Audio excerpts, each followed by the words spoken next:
আজকে যেই পাটাতনের উপরে দাঁড়িয়ে আছি, এই সংসদটি প্রতিষ্ঠিত হয়েছে, এই সংসদের সংসদ নেতা, বিরোধী দলীয় নেতা, এই সংসদের ট্রেজারি বেঞ্চে যারা উপস্থিত আছেন, প্রত্যেকে এই সংসদে আসার পথে যেই ক্রান্তিকালীন পর্যায় অতিক্রম করে এখানে এসছে, এই পুরো জার্নির পিছনে যে আইনটি জড়িত সেটি নিয়ে হচ্ছে আমরা আজকে আপত্তি উত্থাপন করছি। এবং সেটির জন্য 2 মিনিট, এটা এক ধরনের, মাননীয় স্পিকার, এটা খুবই অপ্রতুল।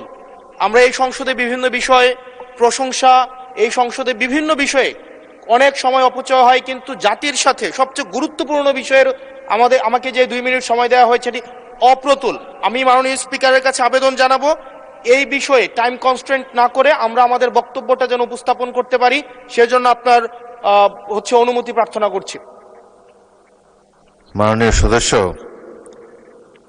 সাধারণত আপত্তি উত্থাপন আগে সংসদগুলোতে 2 মিনিটে দেওয়া হতো, তবে আপনি যেহেতু বলেছেন আপনি আরো 2 মিনিট বলেন, 4 মিনিটের মধ্যে বক্তব্য শেষ করবেন। মাননীয় স্পিকার, এই যে আইনটি আজকে যেটি পাশ করানোর কথা বলা হচ্ছে, এটির মধ্য দিয়ে 2009 সালের জাতীয় মানবাধিকার কমিশনের যেই আইনটি সেটিকে রিস্টোর করা হবে।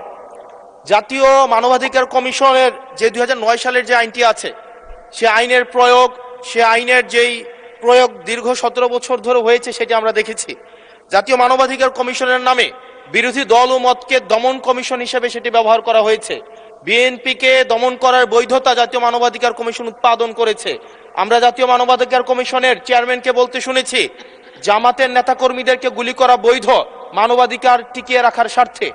আমরা জাতীয় মানবাধিকার কমিশন 2009-এ যদি চলে যাই, আমরা মাননীয় স্পিকার 2009-এ যদি চলে যায়, আজকে যদি 2025-এর অধ্যাদেশটিকে ল্যাপস করে দেওয়া হয়, এটি এই সংসদের জন্য আমাদের যে আমরা ফরওয়ার্ডিং একটা মুভে ছিলাম, আজকে এই 2025-এর অধ্যাদেশটি ল্যাপস করার মধ্য দিয়ে জাতি আবার ব্যাকওয়ার্ডের দিকে যাবে এবং জাতি পিছিয়ে পড়ার একটা টেক্সট বুক এক্সাম্পল হিসেবে এই সংসদে এটি থাকবে। 2009 সালের জাতীয় মানবাধিকার কমিশন আদতে কোনো আইন না, এটা হচ্ছে সরকারি আরেকটা দপ্তর বানানো হয়েছে জাতীয় মানবাধিকার কমিশনকে। সেখানে স্পিকারের নেতৃত্বে যে সিলেকশন কমিটি করা হয়েছে, সেখানে স্বরাষ্ট্রমন্ত্রী থাকে, সেখানে আইনমন্ত্রী থাকে, সরকার দলীয় একজন এমপি থাকে এবং সেখানে মন্ত্রণালয়ের একজন সচিব থাকেন।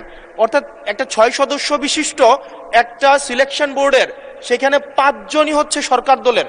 এখন একটা সরকার দলের একটা জাতীয় মানবাধিকার কমিশন, এটা হচ্ছে আমাদের আজকে আমাদের এলজিআরডি মন্ত্রী নেই, উনিই বলেছিলেন জাতীয় মানবাধিকার কমিশন হচ্ছে একটা মূলত বিরোধী দল কমিশন হিসেবে ফাংশন করে। এখন বিরোধী দল দমন কমিশন হিসেবে মাননীয় স্পিকার ফাংশন করে।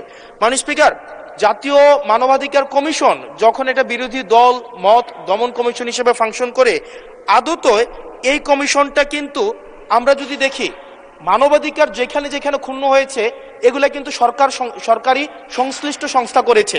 সেখানে বিডিআর, র্যাব, তারপর আপনার বিভিন্ন বাহিনীদের সেখানে কিন্তু সরাসরি সংযুক্ত আমরা দেখেছি, তারা মানবাধিকারকে ক্ষুণ্ণ করেছে।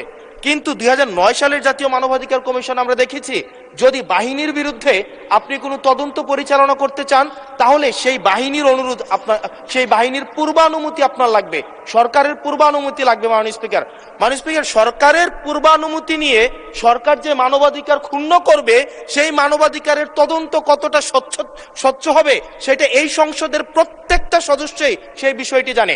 আজকে সরকার দলের একজন মাননীয় সংসদ সদস্যের আজকে এই বিলের যে ল্যাপস করে দেওয়া হবে, আমি আসলে এই সংসদে আজকে যদি 2024 সালের মে মাস হতো আর এই বিলটি যদি উত্থাপন হতো, তাহলে এই সংসদের এমন একজন ব্যক্তি নাই যে এটার বিরোধিতা করত, প্রত্যেকে এটাকে সাদরে গ্রহণ করত।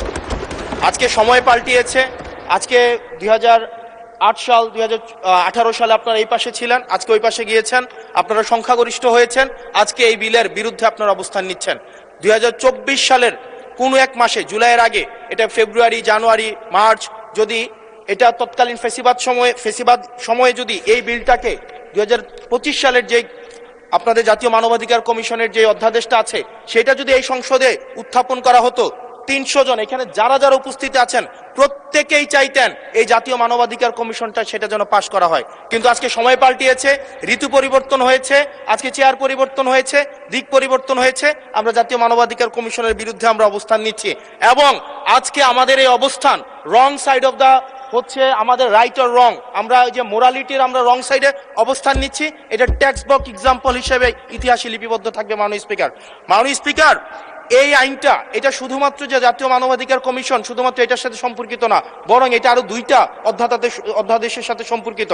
এটা গুম অধ্যাদেশের সাথে সম্পর্কিত এবং আমাদের যে জুলাই গণ অভ্যুত্থান দায় এবং হচ্ছে আমাদের দায় মুক্তির যে অধ্যাদেশটা রয়েছে সেটার সাথে সম্পর্কিত।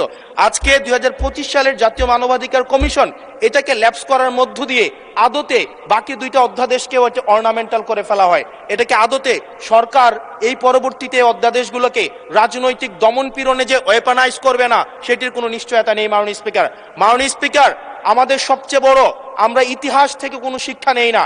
আমি এই সংসদে দাঁড়িয়ে এটা হিস্টোরিক্যাল ডকুমেন্ট হিসেবে থাকবে, এটা এই বছর পাস না হোক, আগামী বছর পাস না হোক, সংখ্যাগরিষ্ঠতার দোহাই দিয়ে হয়তো এটাকে ল্যাপস করা যাবে, কিন্তু এই সংসদে জাতীয় মানবাধিকার কমিশন অবশ্যই পাস হবেই হবে। মাননীয় স্পিকার।